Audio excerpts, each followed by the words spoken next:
Hi, I'm Liz Sheehan, and I'm the council member for the 5th District here in Lexington. And we're going to talk to you today about the Her Story project that's going on in 2026 for Lexington.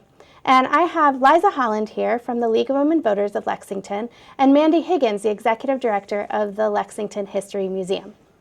So thank you both for being here with me today to talk over this new and exciting project. Thank you so much for having us. Yeah. Liza, can you tell me a little bit about the project, just kind of a general overview? Absolutely. Stand With Her Story is an initiative based upon the fact that women historically have been very underrepresented in history. And so we thought doing something that might overrepresent us a little bit might be a really neat idea. So this is an all call for stories about how women are making our society work. It could be everything from a 6-year-old saying my mom is the best, to someone who has an employee that just always lifts the morale, all the way up to Isabel Yates as an icon and everything in between. So it's a quantity versus quality type of an initiative, and all of the people who are submitted, their stories will live in a display here at the Lexington History Museum. So you can come and visit and type in the name and be able to see the impact that those women have made. Thank you. And so this started with the League of Women Voters of Lexington, but you are now partnering with the History Museum, and we're in the Lexington History Museum right now.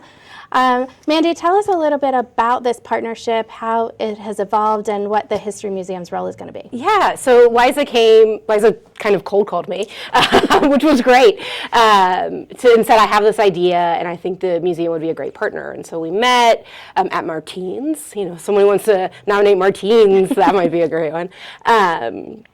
And had a conversation about the importance of what the work that we can do in uplifting women's stories. So the Lexington History Museum tells everybody in Lexington stories, and we were immediately really intrigued with this idea of being a place where you could come to learn a little bit more about everyday Lexingtonians as well as our, most well-known folks. So we started talking about how we could do that, how we could honor women.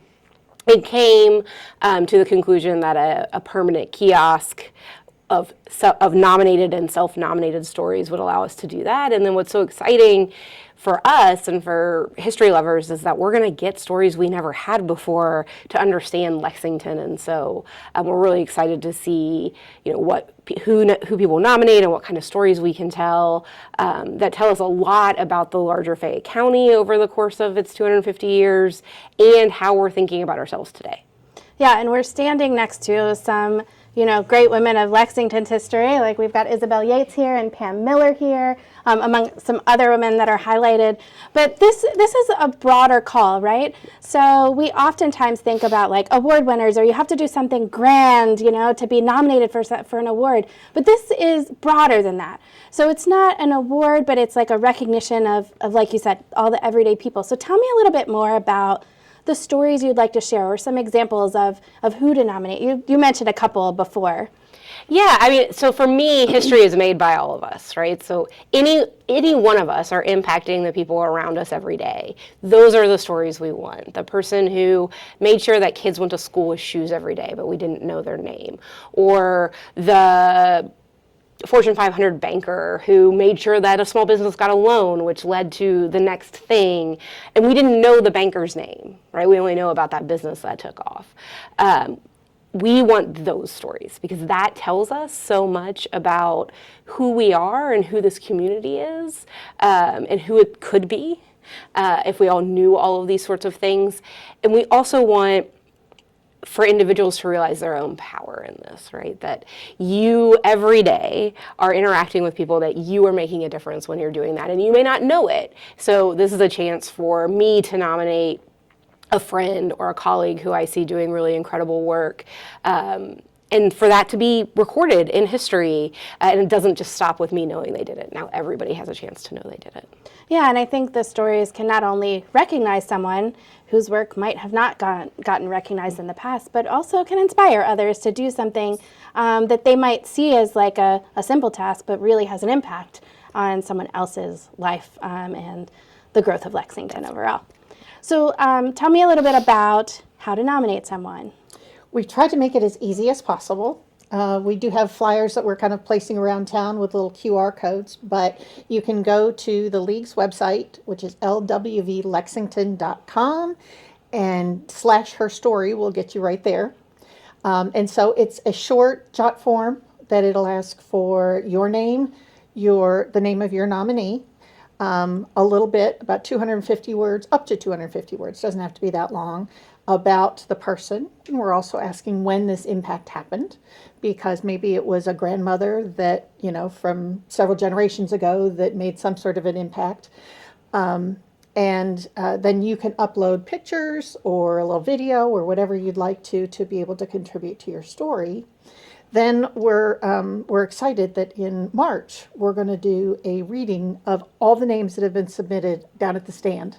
So everybody will be able to have their name publicly brought forward, and then we're real excited about the opportunity to maybe get more people into the museum so that they could come in, type in Liz Sheehan, and see the wonderful impact that you've made. Well, maybe. So tell us where the stand is too, because not everyone might be familiar with that, because that is also an achievement yes. for our community. It really is. Very few monuments are made for women. And Breaking the Bronze Ceiling was an organization really designed to make that happen here in Lexington. And so there is this gorgeous, super tall statue of suffragettes that is on the back side of the Blue Building. So I believe that's on High Street. Yeah, so you can see that monument downtown, but that's where the reading of the names for all of those in this project will be. So the call to action here is for you to think of 1, 2, 3, 5, 10 women whose stories that you want to recognize, and then go to the League of Women Voters of Lexington's website and submit those stories so they can be preserved and everyone can know about all of the great things going on in Lexington. Thank you, everyone.